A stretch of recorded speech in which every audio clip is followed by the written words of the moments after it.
Welcome to the next episode of Off the Wall Podcast. Today is a continual interviews or talks with the legends of Brownsville. Legends in Brownsville, you say, who are they? These folks were selected because of their impact, starting from beginning stages through high school, through you'll see the whole gamut that we've gone through, and the names that we have so far to review. Sam Bill. Now, we had Patty, his daughter, interviewed a few weeks ago. Number two was a young man named Vincent Coluta. We know that name. Danny Leone, a good friend and international player right now. So the other names coming through, we have Jeff Lashway, Jerry Leone, John Gresh, Cheryl Hardwick, and I understand Van Ross Redding has passed, but we'll get some information. But today, I'm excited about this interview because the last time I spoke with this gentleman was at the Red Bull Inn in Charleroi having a lunch with himself and Jeff Lashway.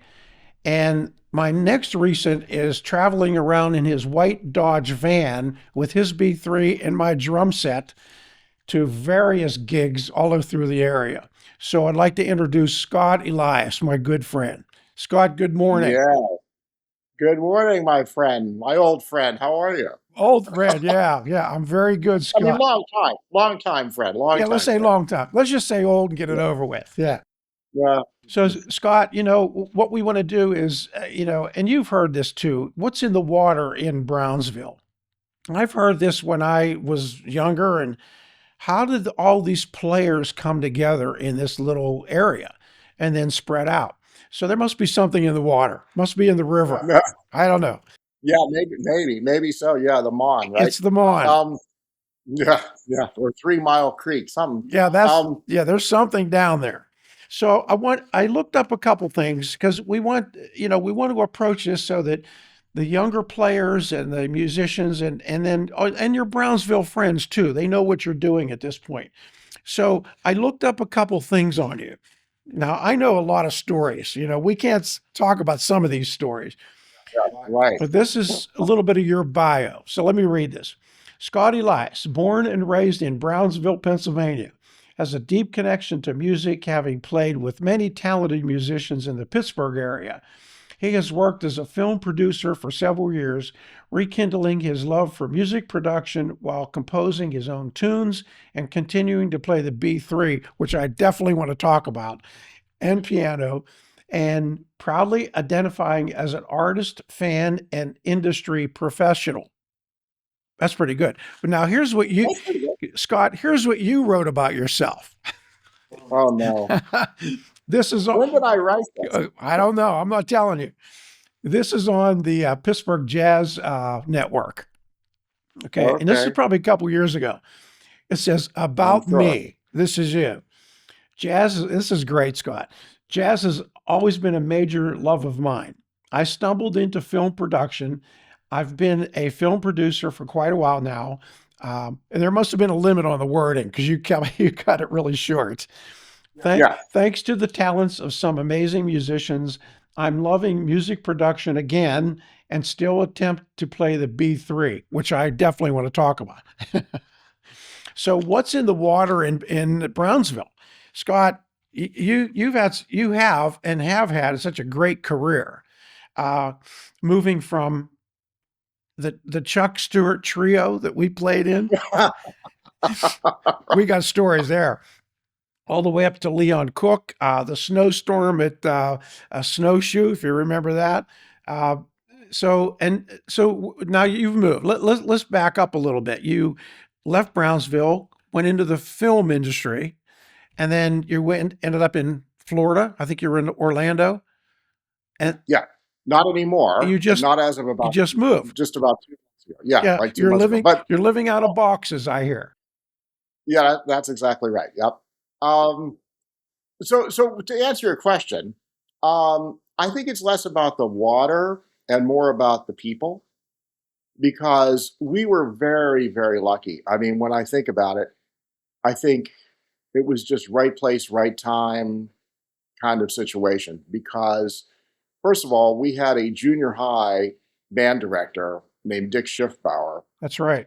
You know, yeah, and he was a professional tenor player, saxophone player, and he gave all of us our first jobs. Mm, All of us: Vince, Jeff Lashway, me, Dave Bram, a marvelous that's musician right. from Uniontown. Good friend. Yeah. Dave's first gigs were with Dick, and he gave us the opportunity to fail, Yeah. and to go out in front of people and make fools of ourselves in a way. But he nourished that and he supported us, the entire way. And then Dick Egan, who was Yeah. another teacher in the elementary school program, he did the same thing, and all of our first gigs were with those guys. And they were pretty good musicians, and they were also jazz musicians.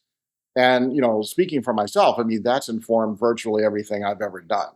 Um, Not only music, but jazz specifically. And I can tell you that in a second. But, the reality is that when I was, I think, 14, I played my first gig with Mr. Schiffbauer, and it was guitar, organ, drums, tenor, very standard kind of situation. But we played standard tunes. Speaking of which, and played at Elks clubs and Eagles clubs and American Legions, things like that. On Saturday nights. But by the time I was 15, I was playing 6 nights a week. And, I had that opportunity because there were those kinds of gigs back then. And there were older musicians who were willing to give us a chance, right? I mean, one of the most valuable life lessons I ever learned was on a bandstand with a sax player named Dude Oberleitner. He was from Hopwood and really marvelous musician. I mean, this guy played like Clifford Brown on trumpet and like, Stan Getz Great on player. tenor. I mean, he was very, very talented guy. And I remember the first week I ever played with him, it was at Lakeview Country Club in Yeah. Morgantown, West Yeah. Virginia. Morgantown. And yeah, and I stupidly, yeah, well, not stupidly, it was fantastic, but my parents trusted me enough, and we had a level of trust that they actually let me, go to Morgantown every day, every night Yeah. after I did my homework, and I was working a gig from 8 until midnight, Monday through Thursday, and then like 9:30 to 1:30 on Saturday, Friday and Saturday. And oftentimes we would play weddings or some kind of thing on a Sunday. So I was making more money then than I am now. I mean, it was crazy. Yeah. But, the same thing was true of Vince. I mean, Vince started playing in bands when he was about the same age. Jeff Lashway was playing at Twin Coaches when he Yeah. was That. all of 15, you know. So, I mean, I think that we had the desire to play, we had the interest, we had the passion, but I don't think it would have gone very far had those flames not been fanned by people like Mr. Schiffbauer and Mr. Bill. Yeah. Who was you playing with 6 nights a week down there? Who was in the Lakeview band? Yeah. Well, Toby Lyons was the drummer. Toby, good friend of mine who's passed, but good guy. Yeah. Yes.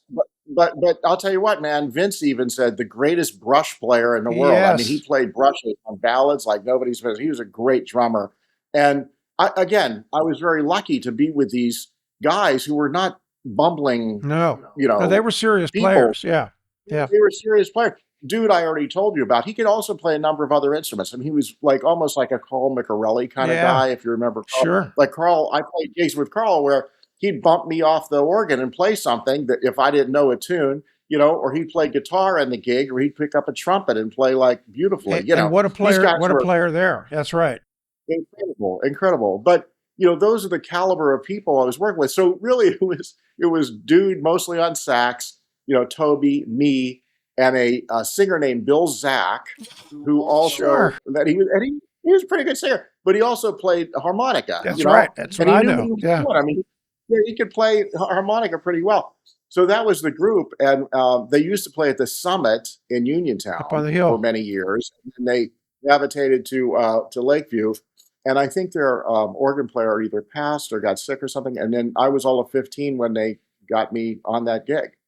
But Dude gave me some great advice though. Week one, and I've never forgotten it. I was 15 years old, and there was something coming up, and there was some tune somebody wanted to hear, and I kind of faked my way through it.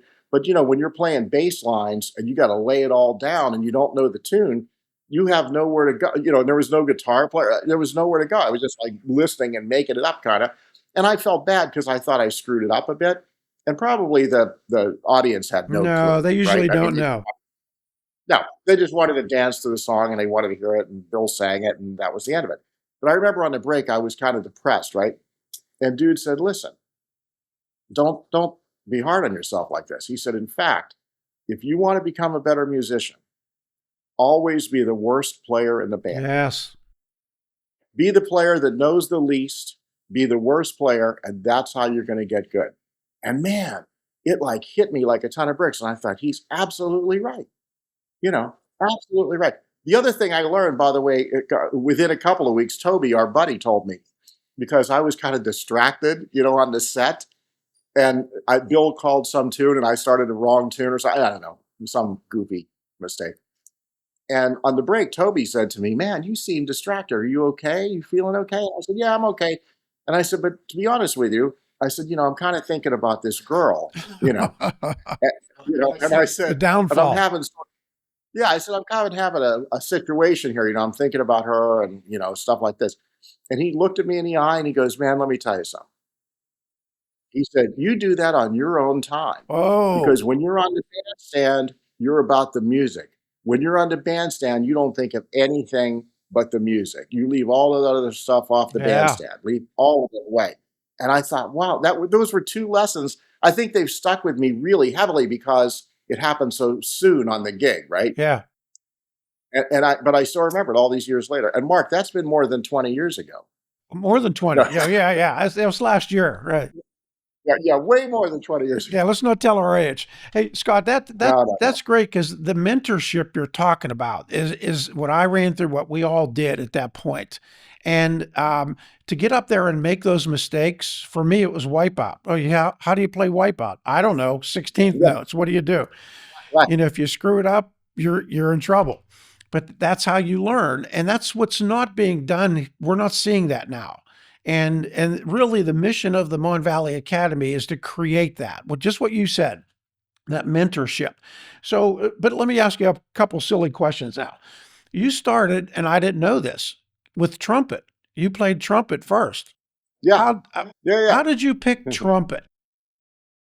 Do you remember that in school? um, yeah, I mean, it's similar to what happened with my daughter when she ended up being a flute player. It's like, you try these things, and if you make a sound on something, they Yeah, say, "Oh, you can do that's that. your You horn. should try Yeah, that." Yeah. Well, for me, once again, man, having great mentors, great teachers. Bob Brashear was teaching elementary music in the Brownsville School District, and he was a trumpet player.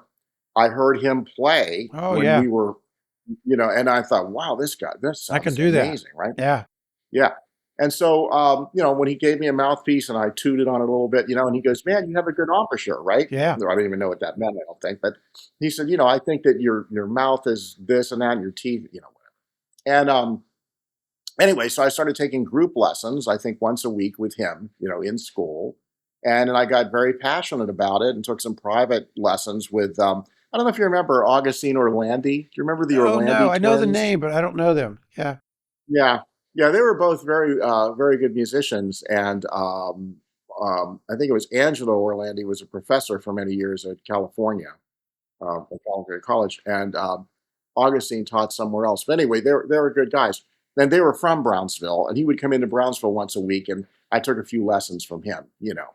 Um, and so, yeah, in fact, Jeff Lashway's brother, Bob Lashway, Yeah. was an amazing trumpet player, The and scream I took some lessons. the screamer, I hear. He was the screamer. Oh, he was like Maynard, man. He Yeah, was like Maynard. wow. Yeah, absolutely. No, absolutely. And I loved his playing. I remember, a matter of fact, he played Maynard's arrangement of Maria, Really? from West Side Story in high school with the high school band. And I was there and I was like, Oh oh my my. God, I never heard anything that great. So was that with So Sam Bill? Sam Bill would have been the director then. I believe he was. Yeah, yeah, Because I think he was. I I think think he they have was. that chart actually. They still have that. Wow. Because that's, well, I'll tell you about Sam Bill, if I may. Sure. Um, he looms on the wall that you Yeah, mentioned, he's a for a little good big on the reason. wall. Yeah. Yeah, yeah. But no, he for a good reason, because, look, he was the overseer of Yeah. all of us and all of this, I think, right? In terms of being an inspiration and, again, a mentor guiding us the right direction. And I'll tell you, the thing about Sam is, by no means was he a virtuoso musician.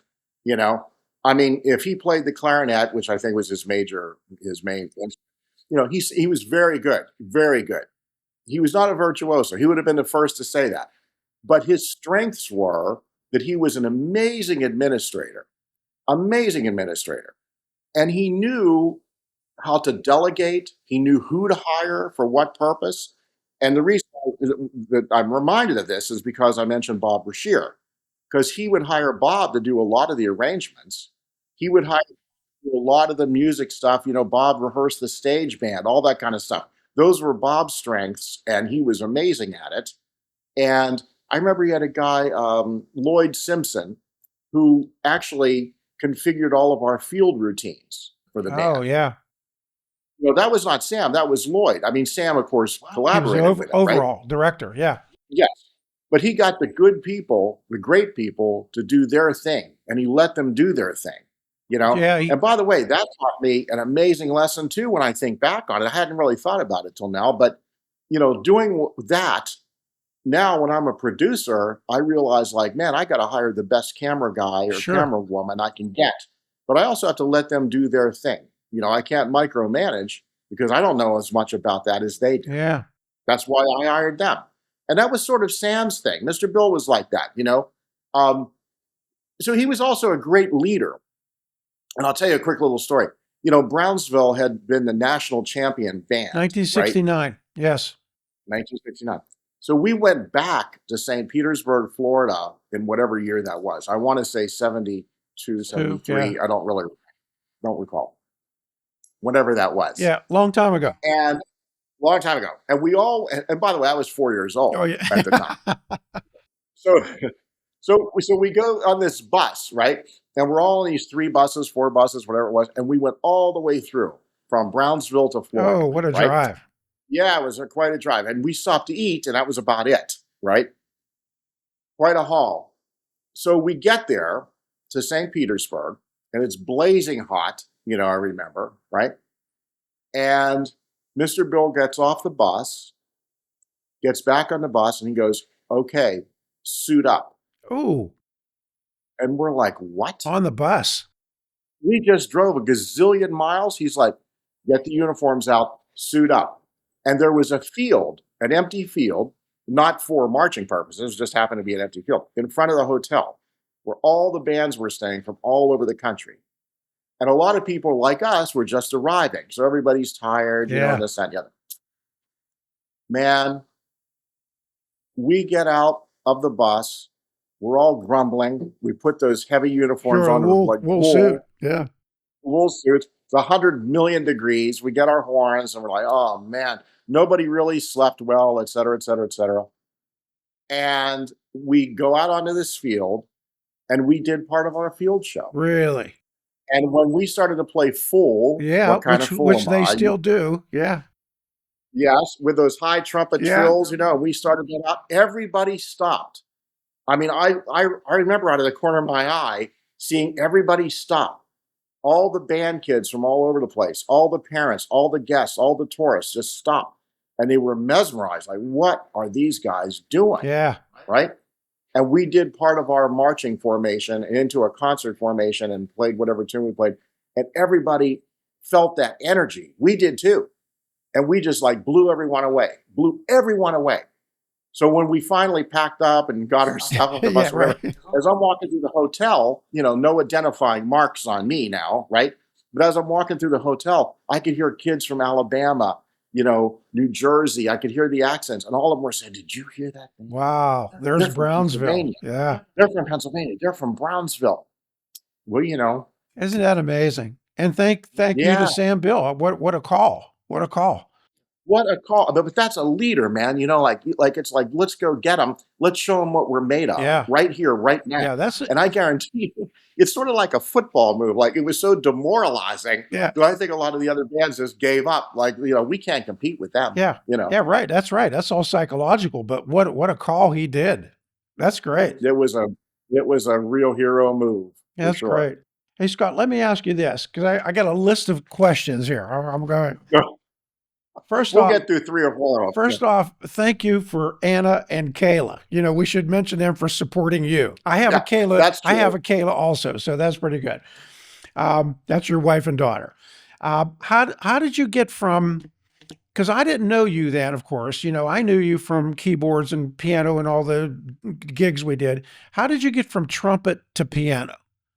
Did you happen to just say, I can do that? First off, you could read music, first off, right? Yeah, Okay. right.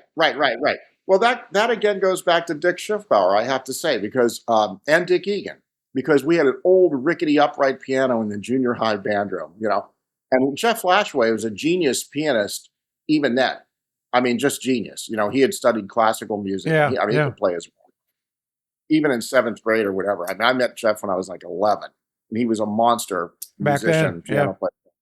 So I kind of heard that and wanted to do that. And then I met Dave Bram and I heard him and how great he played. And I just liked the idea of, playing the keyboard. And also I realized, like, here I am working my tail off on trumpet. If you don't play one day, your chops are gone, right? Then a piano, we go like ding, Yeah. and there's the note. That's easy. Yeah. Yeah, it's either in tune or it's not in tune, but it ain't your fault, if it's not in tune, right? Not much you could do about it. So I was kind of, I think, attracted to all that. And so I went to Mr. Schiffbauer and I said, because he could play a little bit too, a little bit of piano. And I said, can you show me, some tunes and, some stuff to play on the piano? And he goes, yeah, I will. He got a black Sharpie, honest to God's truth. He got a black Sharpie, walks over to the piano, and he draws a C on middle C. And he goes, that's the starting That's where you point. start. You can figure out and he goes, you can figure out the rest. Oh, man. That's pretty good. Yeah. And so I bought a chord book that Dick Egan told me to buy.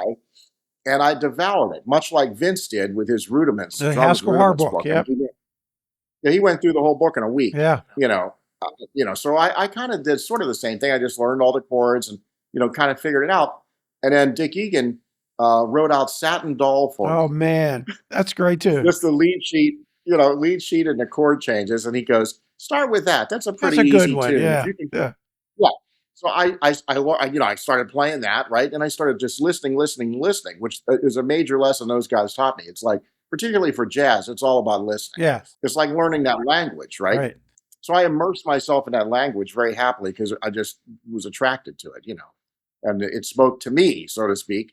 And yeah, man, then I just started kind of playing gigs really. And Schiffbauer came to me once and said, hey, look, we need a keyboard player for Saturday night. Oh, yeah. And I borrowed Jeff Lashway's Farfisa. Farfisa. Wow. You're taking it back now. Yeah. So he was playing a piano gig. So I was able to borrow his Farfisa. And then after playing a few gigs like that, I realized that a B3, much to your later chagrin. Yeah, we need to talk about that, but go ahead. So I realized that was sort of the standard, right? And why I thought I should haul around this beast is beyond me. But everybody did at the time. And so my dad bought me a B3 with the idea that I would pay him back so much a month, which I did. It was originally in their shoe store in downtown Brownsville. That's Really? It was its first home. Yeah. And then went to a friend's house for a while and this and that. And I remember that Dave Bram, who I didn't know real well at the time, but I knew him. Yeah, because he was from Uniontown. You guys are Brownsville. Yeah. Different area. Yeah. Right. But he played with Dick Schiffbauer and all these guys. He was already playing. He played at the Holiday Inn for a long time with Tears and Laughter. Right. With Scott Eisler. Scott Eisler, yeah. Another great Brownsville musician. Yeah. And so, who, by the way, was actually a guitar teacher of mine. Scott was? Before I played trumpet.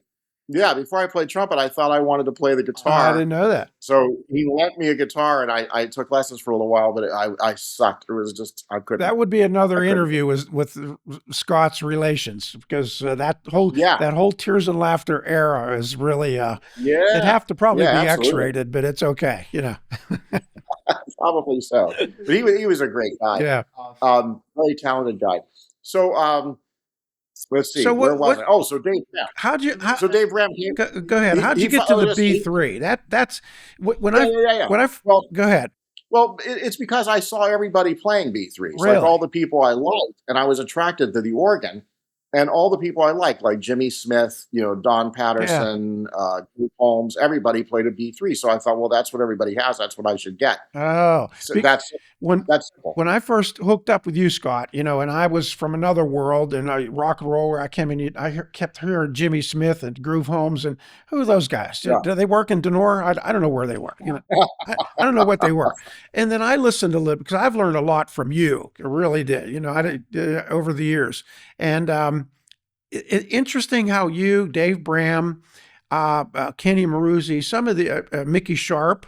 I mean, went to that B3. Jimmy Britton had that M3. Went to that. Unbeknownst that the drummer had to help carry it.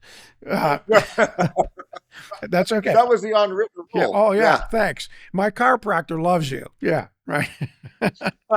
On my diagnosis, it's not C2 or 3. It's B3. It's my B3's out.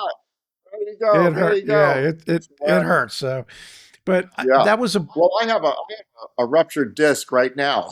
there you go. Like it. Hey Scott, so let me. We did talk. Where is your B3? So let me set that up.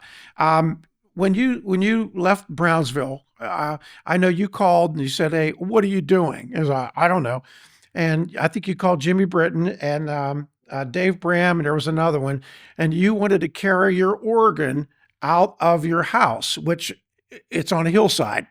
How many steps we don't know. Up those steps. That's the last time, and I don't want to do it again. Where is your B3 now? You did tell me about this. This is a great story. Well, You still yeah, have there it. are probably yes. Well, because of you, I'll never give it away or sell it because it's Thank you. monumental. Yeah. No, the short version of the story. First of all, I think it was 100 steps or so. Just so Man. you know. Brutal. And I'll never thank you enough for doing that That was because a lot of honestly, work. I thought, how am I going to get this out of here? Like a crane or something? I don't Yeah, know. a tugboat. And you ended up being the part of the crane. Yeah, right. Thank you. Yeah. Yeah. So I put it in a U-Haul, or we did. We put it in a Yeah, U-Haul. we did. Yeah. I drove off. I'm on my way to Florida with this thing, thinking I'm just going to put it in our new house that we had just built in Orlando. And it needed a lot of work. It wouldn't even play Really? at that point. Wow. And it looked like it had been in a bumper car scenario, like It probably demolition was. derby or Yeah. something. Yeah. Well, we turned it upside down. Oh yeah. Remember, we Dropped it. I remember dropping it. dropping it, everything.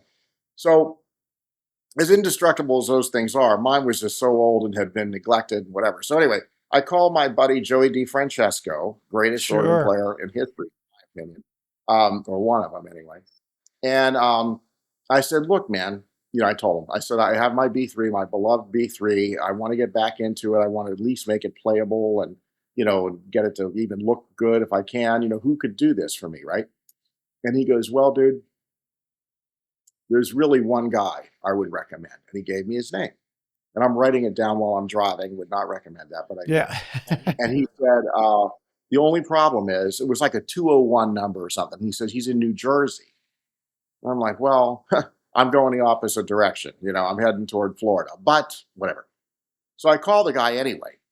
And I started telling him, what's going on. And Joey told me to call and this and the other. And he goes, man, that's cool. Where are you? And I said, well, I'm on I-95 at the moment, but I'm heading to Orlando. And he goes, what? And I said, no, yeah, I know. You're in Jersey, right? And he goes, dude, I basically semi-retired. I'm in Orlando. Oh my. He was in Orlando. I drove that. After we loaded the B3, my next stop was his place. Wow. Just east of me in Orlando. Take it to him. We unloaded it. He said, do you care how long I keep this? I said, no, I just care that it works, and it looks good or whatever. Man, Mark, he redid a lot of the cabinetry. He did Really? this, that, and the other. He kept my beautiful action that I loved, still the same and everything. So, he only fixed what needed to be fixed. My pedals were shot. He gave me a whole new pedal board. Really? On and on. Group home, sat on my bench and broke it. So he gave me a new bench, and all Why this did stuff. that happen? Anyway, yeah, I know. He said, look, it's going to take me like 6 months to fix this if I do it in between time. I said, no, you got it, man. 5-6 months later, he calls me. It's all done. And it sat in my living room and I played it and everything for 20 some years in Orlando. That's amazing. So To answer your question, it's currently in storage in Annapolis, Yeah, where is Maryland. it now? And don't call me to help you. No, no, no. I got movers. I got movers, man, I'm that I'm did this. busy, So, man. I'm busy. I can't carry that anymore. That's a great right. story. So at this point right now, Scott, and you hear Satin Doll, does it take you back to those Yeah, mentoring times? I mean, because we really don't yeah, forget those tunes at that beginning stage. No matter how I've talked to Vince about this, about the Haskell Har book and the rudiments and things like that. It takes you back to those beginning era of you. Do you do that? I mean, does that happen to you when you hear the old tunes? yeah. Oh, yeah, yeah, yeah. I mean, there are times like I'll hear a song like "There'll Never Be Another You," and I think about you and Dick Egan and me, playing that tune Yeah, at the Stone, whatever that was called, and and I just remember he was playing like so great. I almost forgot where I was in the tune because I was listening to him, so intently. Um, no, I hear "Pennies from Heaven," and I remember Egan singing it oh on a gig man, once, stuff like that. But yeah, all those moments I go back. The song "Love," yeah, yeah, LOVE. When I hear that, I don't think of like Nat King Cole or Natalie Cole or anybody like that. I think of Dick Schiffbauer because really, that's when I first played the tune. And I'm completely self-taught. I mean, I taught myself all those chords and everything. So it's like everything I learned from listening, yeah, you know. So I can remember pretty much on all those standard tunes where I was, where I first heard them, yeah. where I first played. Yeah, you bet. Well, the You Lakeview never forget. experience for you, and all the stuff we've all done, and with the MVAA, we're real tied into the twin coaches, of course. Because we have. Did you know Joe Campus? Did you know him? Yeah, sure. Okay, because Oh, yeah. he actually was instrumental in starting this whole thing for 10 years. His mantra: "Save the music and pass it on to the next generation." That's really what we've done. And from what you're saying, and I hope some of the young players see this. The Lakeview experience, me carrying that organ, the Painters Club in Charleroi. Do you remember that? Oh my Yes, with Dave gosh, McCullough. we got paid for that. Yeah. I, not enough. Poor Dave McCollum, right? Okay. That was great times, but we're trying to recreate that with these players, and hopefully you legends, all of you that we talk to, can pass that information on. So let me ask you this: I got a list of questions. So you got to that point, and I know you went to school for film, right? At Cal U. Yeah. Yeah, yeah, and then to NYU as well. Yep. I know you were involved. I'm trying to see how you went from musician to filmmaker, and wasn't it Maria's Lovers? Yeah, That's what yeah, started that absolutely. whole thing, right? Yeah. So the short version of that's well, not that Yeah, short go a version, ahead. but Yeah. my mom had a shoe store in downtown Brownsville. My mom and Which dad, we and my recorded mom at, if you called me. remember. You, Leon, and I Say did again. a recording in the shoe store. Go ahead. We did, we We did, did. we did. Yeah, I remember. Absolutely, that Shoes, was a good shoes recording. everywhere. Yeah. Yeah, nice dead Get sound real though. dead. Yeah. Yeah. So my mom called me one morning after I'd played a gig. I probably got home at like 4 in the morning or something, and she called me. I remember at like 9:30, and woke me up and said, "There's a producer in the shoe store, and I should come meet him." And this that, Really. and I thought, oh, this guy in Brownsville. And I thought this is not true, and someone's pulling her chain. But Yeah. also I thought, knowing my mom, she wouldn't let the guy leave until I Bought a came pair of to shoes. meet Yeah. him. Yeah, exactly. So I go down, and I meet the guy, and he starts talking about, all these locations he needs, and I'm telling him all this information, da da da da da. And at one point, he said, "Look, you've convinced me that I need to come back with our director, and if I come back, would you scout with us?" Wow. And I thought, man, no, I I don't don't know want this to. guy.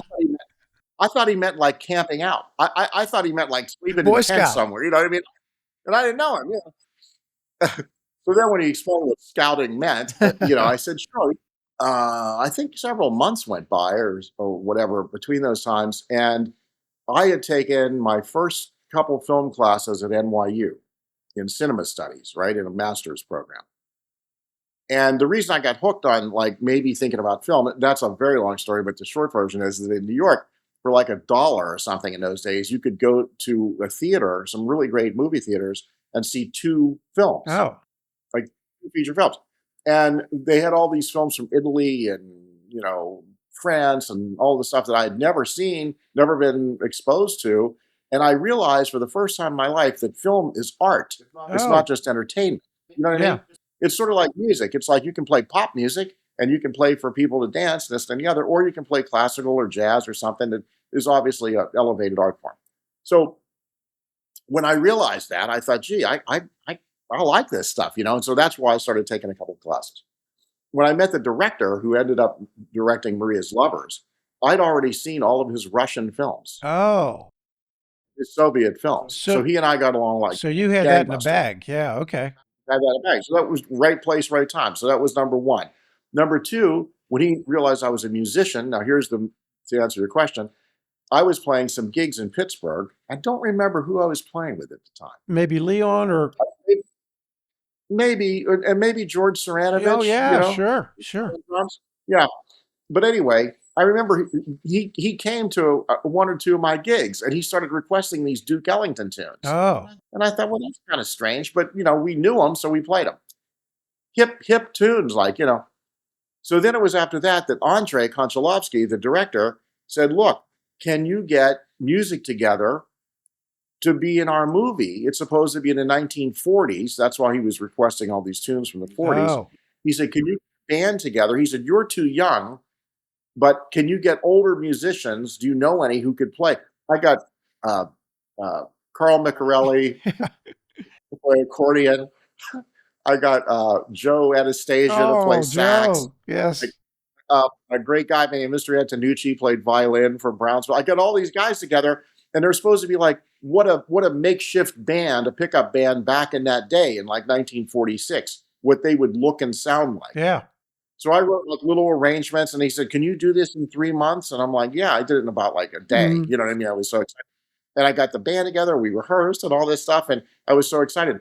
And then they ended up getting rid of their location manager, and Andre and Larry Mortoff, who was a producer, said, "Look, you told us about all these locations anyway, and you know all the people and places. Why don't you be the location Wow. manager?"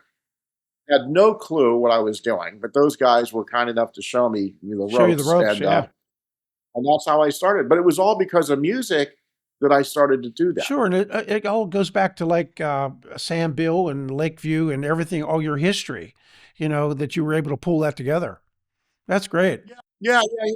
No, I think you're right. I think that it had not any of that's not happened, Yeah. I probably wouldn't have been as prepared and as passionate about a lot of If you that would have stuff been for a sure. drummer from Charleroi, you probably wouldn't have got that gig. No.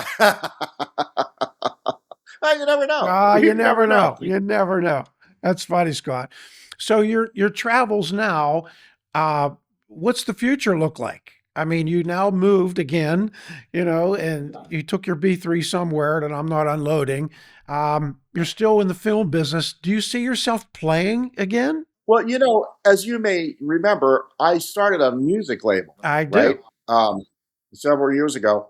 And I thought that would be a great way to kind of keep connected to the music scene and to the music business. Oh my God, look, there it Go is. ahead. That's Go the ahead. very first album. That's the very first album I ever produced. That's it right there. That's it We're for gonna our we're gonna friend Jeff talk Black. about that. That's great. That's Okay. great segue. Well, but the selfish motivation for that was I thought that would be a great way to kind of keep connected to the music scene and the music business, um, and give me kind of an excuse to be able to like talk to all the jazz cats that I know and love and Sure. whatever. And the whole concept was to discover new artists or record artists that deserve to be heard that maybe not wouldn't have that opportunity, like Jeff Like Lashway, Lashway, frankly. sure. And I'll tell you that story real quick. But the other thing is that we donated 10% of everything to various Yeah. charities, right? And that was the Well, idea. keep us So it was a great keep us in mind. That's great. yeah, yeah, yeah. Well, I wish, because it was a great concept. Had we not gone broke, Had to it could have sell worked the pretty organ. well. Yeah. Well, I kind of realized, like, it doesn't make financial sense to spend $20,000 on a project and make $2. $10. Yeah, It just right, doesn't. right. So, but anyway, to answer your question, like, so I would compose and I'd arrange, like, even for some stuff on the music label, and certainly give suggestions about things when I was producing and all that. But even on movies, for one way, shape, or form, I always end up getting involved in the musical side of it. Like, for example, I did a movie called, the heck was it called? 2 Weeks Notice with Sandy Bullock and Hugh Grant. And there was a scene that we wanted to have like a well-known singer right? Like somebody sing a beautiful tune at this grand party in New York City, right? Like a gala party. And there were all these people suggesting things. The studio was suggesting things. Everybody was suggesting all this stuff. And one day, again, I'll try to shorten the story, but one day I hear a woman singing on the radio in New York City as a Teamster driver is driving me to a set, right? And I told him to turn it up, and he turns it up, and I said, "Wow, she sounds beautiful. Who is that?" I could not place the voice. I called the radio station from the car. "Who did you just play?" "Oh, it's an album by Charlie Hunter." I'm like, "Well, Charlie Hunter's a guitar player, so who's the singer?" The guy had to literally, the DJ, it was Hunter College radio station. The DJ had to like look it up on the album. He said, "Somebody I never heard of. It's somebody named Norah Jones." Huh. Really? And I said, "Oh, okay." And I knew Charlie Hunter was on Blue Note. I called Blue Note. I meet with Bruce Lenville, who was the president of Blue Note. They were right down, in Midtown Manhattan, not far from where I was. Meet with him, talk to him about Norah Jones. He says, "Oh, we have a demo record of hers, of her own music, but I don't think we're ever going to release it." Ooh. "Why?" And he goes, "Well, it's not jazz, we're not really sure." And I'm like, "Well, can I hear it?" He said, "Well, you can sit in my office and hear it. I can't let you Yeah. take it." So I sat in his, I listened. I said, "Mr. Lenville, I got to tell you, you've got to release this album, number one. Number two, she sounds so fresh and so beautiful, and this, that, and the other." Cut to, I meet with Nora, right? And with Sandy Bullock, who's another producer on the movie, I asked her permission, of course, and I played her the music that I was allowed to take to play for her. We all fell in love with her, fell in love with her voice, the whole deal. And I snapped a few pictures on my phone and showed Sandy, and she goes, "She's beautiful. Nobody knows her, but that's okay. Let's just do it." So we put her in the movie. So she's in a big scene in the movie, Wow. singing a song from her album, right? And because of that, partially because of that, I think. Well, because of your Blue Note, your music background is your yeah, your ear caught it. yeah, right. But because we put her in the movie, partially because of that, Blue Note released the album and it won like 9 Grammys. That's or something, amazing. What Yeah, what one a of those like, serendipity taxi ride you had to hear that. yeah, Yeah. exactly, Let me ask you exactly. about Reunion. And I told you on the phone, if I was stuck on an island with a few CDs, this would be one of them. Wow, oh, I that's a. wore this out. I did not know that you had it. It was 10 years now, right? Isn't it? I think we recorded that in like '08 or '09. Yeah. Okay. And how did this come about? Was it Jeff's idea, your idea? Because you have some major players on here. Yeah, Yeah. yeah. There's a few Well, names on here. yeah. Well, I was wrapping a movie in New York City, and of course, I talk to Jeff, pretty often, as often as we can. And he was on Maynard's band at the time, so he goes, he said, "Hey, man, we're going to be at the Blue Note for a week, and you should, come to the Mhm. gigs or whatever." And especially because I was in rap, I was able to go to like a few of the Yeah. gigs, right? And in the green room, which at the Blue Note is upstairs, we're sitting around, and I said something to Maynard about how great Jeff plays and this and that. And Maynard says, "You know what, man? I'm going to resurrect Maynard Ferguson Presents," because he did that with some musicians. And he said, "I'm going to do an album for Jeff." That's what he tells me. He said, "Because he deserves it." And I said, "You're absolutely right." Now, I had been toying with the idea of maybe doing a label, So you didn't should have have done it 10 you years. didn't have the label yet. No, no. So when Maynard passed, which was right after that gig, Hmm. I mean, they went in after the Blue Note. Those guys went to Danny Bennett's studio in New Jersey, Tony Bennett's son. They went to that studio, recorded what was to be Maynard's last album, Wow. and then he passed away like within a month, I think. And so Jeff was devastated. Everybody who loved Sure. Maynard was, of course, devastated, right? And I know I told Jeff that Maynard said that he was going to do an album for him, and I said, "You know what? Hell, I'll do it. Let's do an album." Maynard wanted to do one. You deserve one. You're like the prototype of what I want to do, of like have It's somebody perfect. out there that Sure. just deserves that your music out there. So, at first Jeff was kind of like, it's okay. No, no, man, you deserve to do this, right? So I think the first thing we recorded was in Orlando. He just came to my house And I got the director of the jazz studies program at University of Central Florida. His name is Jeff Rupert. He's still there. Great tenor saxophonist. I got him. Got a great bass player, great local drummer John Jenkins, who had played with a lot of people in New York and stuff. And I think we recorded those tunes first. In fact, I'm sure we did. And great recording engineer Kendall Thompson in Orlando, really wonderful dude, brilliant guy. Um, and they, so those recordings came out well. But we wanted to also do some other stuff, right? So we went to New York and we recorded, with John Allred, the trombone player, who's from Orlando, Oh, but he plays in all the pit bands and he's toured with a bunch of people and Harry Connick and this and the other. For my money, like maybe the greatest trombone player alive today. I mean, wow. he's a monster player. So John, Frank Basili, who was the baritone player in the Mel Lewis, Thad Jones Mel Lewis band, the Vanguard, Village Vanguard big band. He's the bari player. We got him, and then Jim Rotundi, one of the great trumpet players who sadly passed away a couple years ago now, really young when he died. Um, Man, that was the horn section. And Todd Coleman, who played with James Moody for many years, and lots of other people, he played bass. But of course, the first person I called was Yeah. Vince. Who are you going to call? Yeah. And I explained it to him. And the moment we started talking, and the moment he said, well, let's figure out the schedules and da da da da da, I said, this is a hell of a reunion. I mean, Yeah. this is a reunion for the ages, right?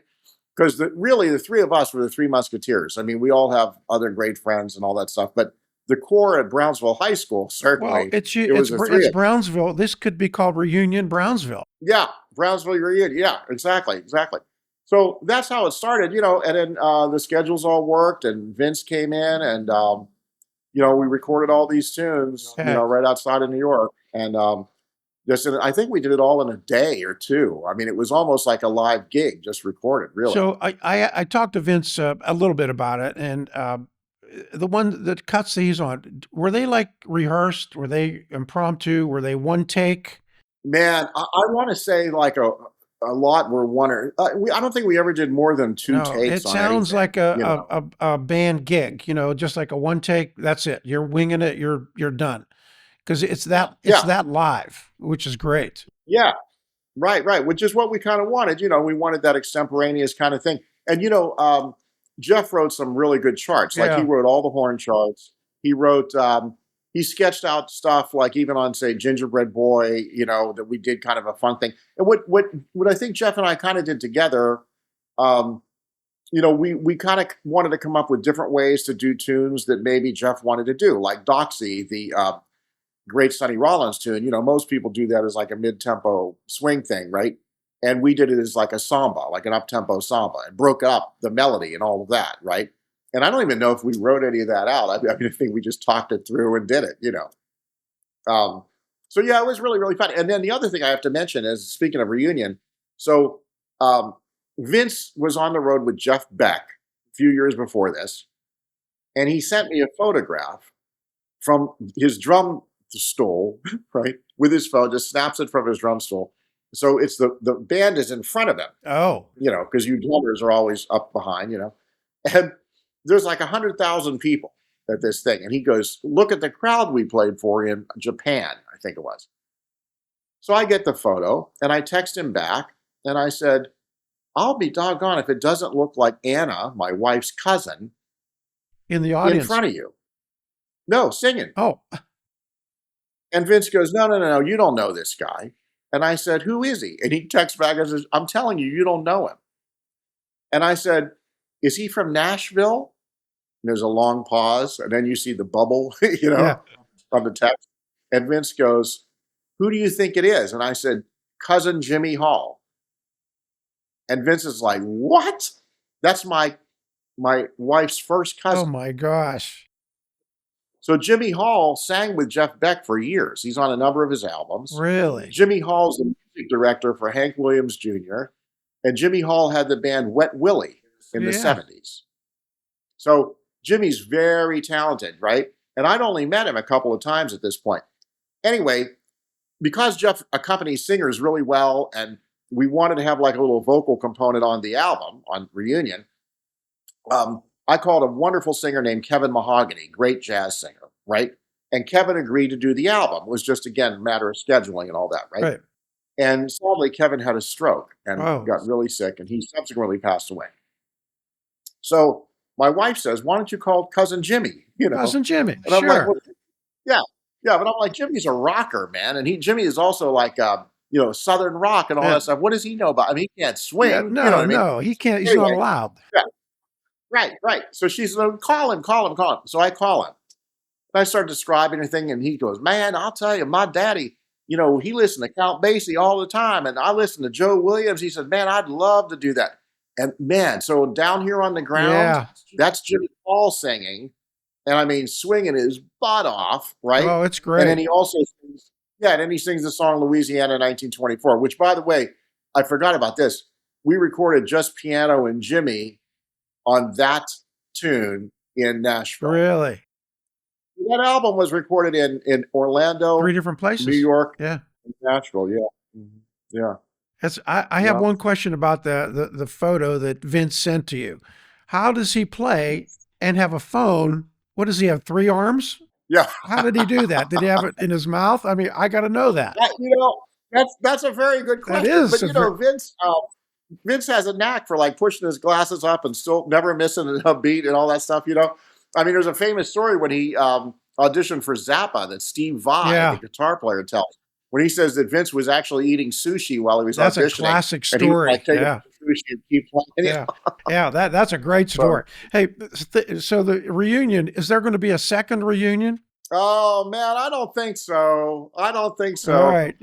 Talking about Dave Bram, I did do an album with Dave Bram on our label. His came out right after reunion. Yes. That's right. Mhm. That's right. Yeah, we can't neglect Dave because he's a great friend, a great player. I played with him with Brenda, I forget her name, and Brenda Jones. carried his organ around also. That's like an organ carrier. That's what my job in life is, carrying these B3s. But Dave he's from Uniontown, so he's a little out of the area. He's going to be on the wall, but on the back wall. So Yeah, the back wall. Yeah. he'll be on the back side. Yeah. Hey, Scott, Right. before we go, I tell you, I appreciate it. We sometimes got to sit down. I got to come up to see you, or you come back, and, we'll sit down and talk about all the stuff we haven't talked about. But I have to ask you about the story of Jeff in the car on the way to the coaches or driving. So let me set this up a little bit. This is classic. So Jeff Lashway, 15 years old or so, are playing. We think it might have been at the Twin Coaches, which was part of what we do. It says we're trying to recruit that history. And he had a couple passengers, you and the aforementioned Vinny Colaiuta. And what happened? This still go down in the archives, I know. So you're driving down the road. First of all, don't try this at home. No. I mean, do not try this at home. I do not recommend this at all. Well, wherever we were going, and it might have been to the coaches, but it was to certainly a gig or something, but we were late. I must admit, probably my fault we were late. I mean, of course. You were always late. Yeah, I was always late. But remember, I would walk in on gigs with you, and you'd be sitting on the bandstand, and we'd start at 9. It would be like 5 after. 8:59. Yeah, 5 after. I know. Leon. I don't do that anymore. Leon and I'd be looking, I don't do it where's Scott? You carry the organ in. Yeah, okay. Well, so the incident you're talking about, I remember we were driving through Perryopolis, and the speed limit was like 55, and then through Perryopolis, I think it went down to 40 or something. I mean, it was like definitely a big difference. That's because of the big business district. Yeah. Correct. What is that? Route 51, right? Route 51. Yep. Yeah. So anyway, we're screaming down the highway late for wherever we were going. And Jeff's driving, his souped up car, and the speedometer is literally bouncing. I mean, it's just bouncing. And the speedometer went up to 120, right? Because it wasn't a speed car, it was a family car that had been souped up. So it was bouncing. You got to get to the gig, right? Go ahead. Yeah, right. And Vince is in the back seat, like screaming, go faster, like egging him on. And as we zoom through Perryopolis, out comes the state policeman. And it took a while for us to stop because we were going so fast. Yeah, the brakes wore out. We had to slow down. And the policeman pulls us over. He gets out, puts his hat on, comes over to the car, and Jeff is nervous I wreck, bet. and Jeff is 15. He has a learner's permit. Doesn't even Oh, have his license. oh, Yeah. And the policeman says, I clocked you at 100 miles an hour. Do you know that? And from the back seat, Vince leans up and says, he was going at least 120. At least. He was probably doing oh my 130. gosh. And Lashway is just like, shut up, shut up. Shut up, kid. Yeah. Yeah. But I think Jeff had his license suspended on that one Well, for a two while. two amazing things. He's going to the gig maybe at the Twin Coaches at 15. Vince is in the back, encouraging him to go faster. Here's here's Right. here's the future reunion trio. Yeah. Yeah. What a setup for this. Yeah, that's so great, Scott. Yeah. Yeah. Yeah. We live to tell about it, I guess. Oh, So that's good. I've talked to Jeff, but I'm bringing that up. I'm bringing that story Yeah.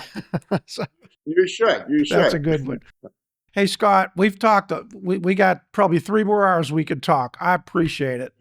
You're my good friend, and the stuff that we share it's almost like the Band of Brothers. The film series.